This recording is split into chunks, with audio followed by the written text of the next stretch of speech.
Back in the good old days of Call of Duty, campaigns were an integral part of the experience you had when you shelled out $60 on a new game. And while they were mostly casual experiences, the real challenge came when you stepped it up to veteran difficulty. A few weeks back, we took a look at the hardest Modern Warfare missions from the Modern Warfare trilogy, and today we're turning our attention to Treyarch's Black Ops saga to look at the hardest levels on veteran difficulty. Let's get into it.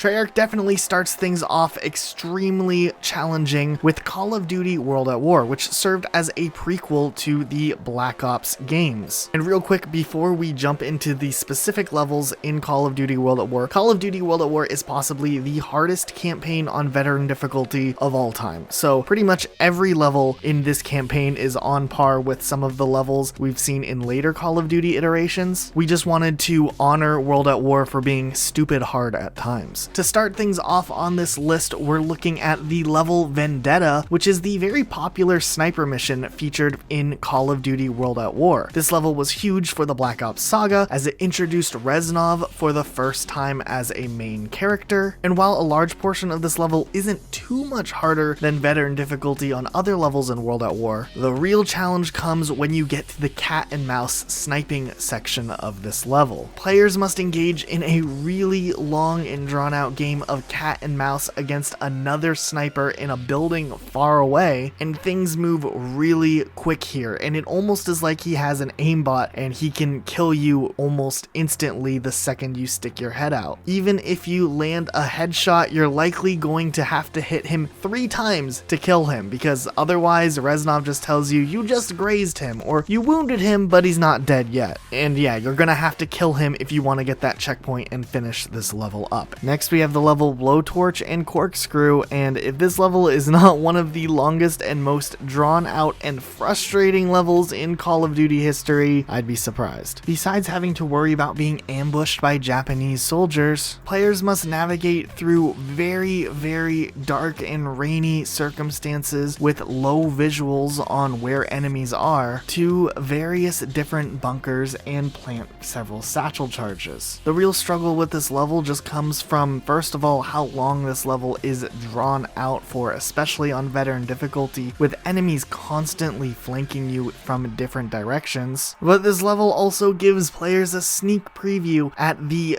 outrageous grenade spamming that is so prevalent in Call of Duty World at War. And it only gets worse throughout the campaign as you play it, but also there's a lot of choke points in this game that just have checkpoints that are so hard to finally get past. Making your way through several different close quarter tunnels and having to clear a mortar pit can be some of the most challenging aspects of this mission alone, and if you can make it through this mission, kudos to you, but it only gets harder from there. As you slowly approach the end of Call of Duty World at War, you're faced with the mission The Fall of the Reichstag, and this level, along with the level after it, Downfall, are known for being the hardest levels in Call of Duty World at War and possibly Call of Duty history. This level is often compared to Mile High Club from Call of Duty 4, except it's not a bonus level. This is just part of the level that you have to get through if you want to beat the game on veteran difficulty. But where Mile High Club you could memorize where the enemies spawn from and predict their behavior, this level is a wide open area with never-ending spawning enemies that keep throwing grenades. Matter of fact, we don't even know for sure if the enemies are throwing grenades or the grenades just spawn out of the sky, with how many grenades are constantly being thrown at you on veteran difficulty. This makes this level actually be one of the few levels in Call of Duty history that falls into almost an RNG category, where you just have to hope the grenades don't fall where you're at when your health is low and you're taking cover and trying to plant different bombs to blow up the artillery guns. We're really not exaggerating with the number of grenades here. If you want to beat this level, you're going to have to be quick on your feet and just dance between grenades and constantly be throwing grenades back to get through it. Honestly, I don't even think there were that many grenades thrown in World War II, but this level really exaggerated the amount of grenades that any battle would ever feature. Moving on to Call of Duty Black Ops, this game was really interesting because while the veteran difficulty was definitely toned down significantly from where they came with Call of Duty World at War, it seems like some of the biggest struggles in veteran gameplay come from the earlier levels of the game rather than the later levels. Executive Order is definitely one of the most popular and challenging missions from Black Ops, just because while the opening part isn't too hard, sure, some crazy stuff can happen while you're undercover and you just get quick scoped. The real challenge of this level comes at the end when you're moving through the tunnels. It's very much similar to Call of Duty 4's no fighting in the war room level, except instead of it being a narrow tunnel, it's a little more open and there's even more enemies hiding behind literally every corner along the way. Black Ops surprisingly was one of the few Call of Duty games I hadn't played on veteran yet, and when I went through for this video to play through the campaign on veteran, this part was really challenging. Fortunately, I had looked up a guide before I started, and a lot of people suggested to make sure you hold onto your smoke grenades till the end of the level, and I had all my smoke grenades and it did help significantly, but oh my gosh, even with the smoke grenades, it was so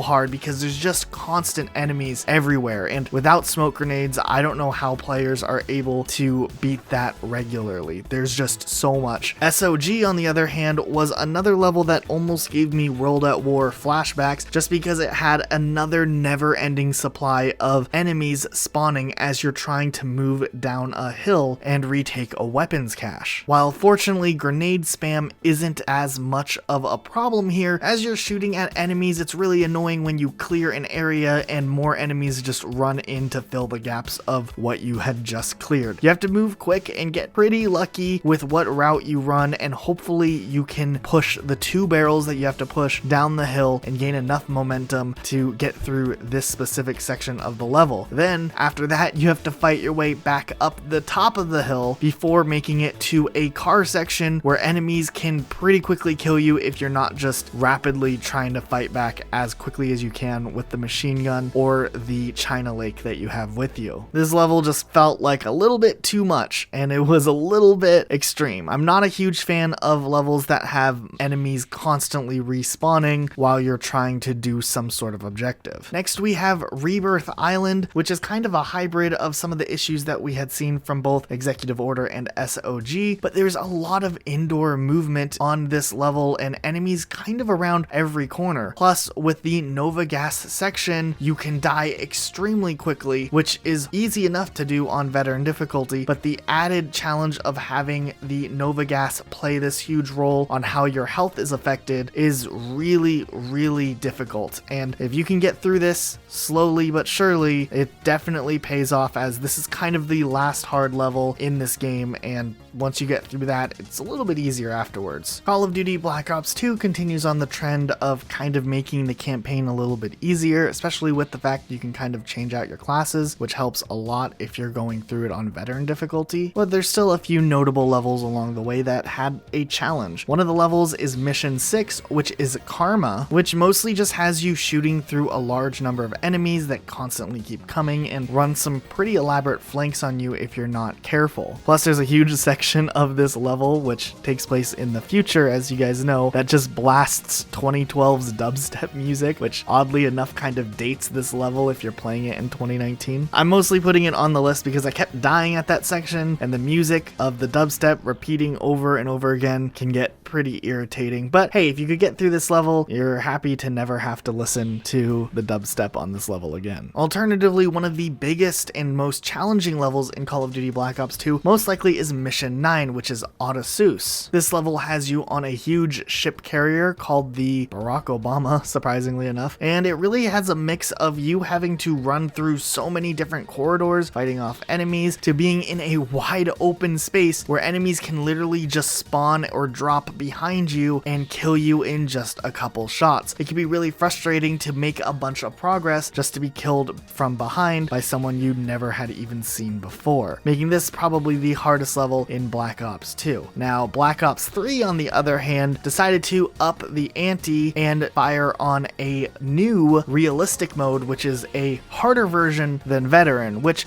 actually proved to be a pretty big challenge, especially in the later parts of the game. Rise and fall Call was kind of one of the first notable levels that was extremely difficult on realistic for me, just because it felt like there was so much prediction needed and there's just never ending onslaught of enemies, as the whole level is just based around killing people and moving up. It was a really generic format for this level rather than kind of the cool and upbeat variety that was shown in the first couple of Black Ops games, and this level was just kind of annoying to play through. But it doesn't even shine a light to Life, which definitely brought back some World at War vibes as I played through this level, just because of the sheer difficulty on this level on the realistic difficulty. There's just so many enemies who are constantly around every corner, who can shoot you from such a long range away and insta-kill you that it can be so frustrating to play through this level. Fortunately enough, if you can get your hands on the right type of X-ray weapons and you just kind of memorize the spawns of every single enemy, you can kind of pick your way through it slowly and you don't have as much randomness as some of the levels in Black Ops or World at War, but it's still not necessarily a fun level to play through. Call of Duty Black Ops 4 didn't have a campaign,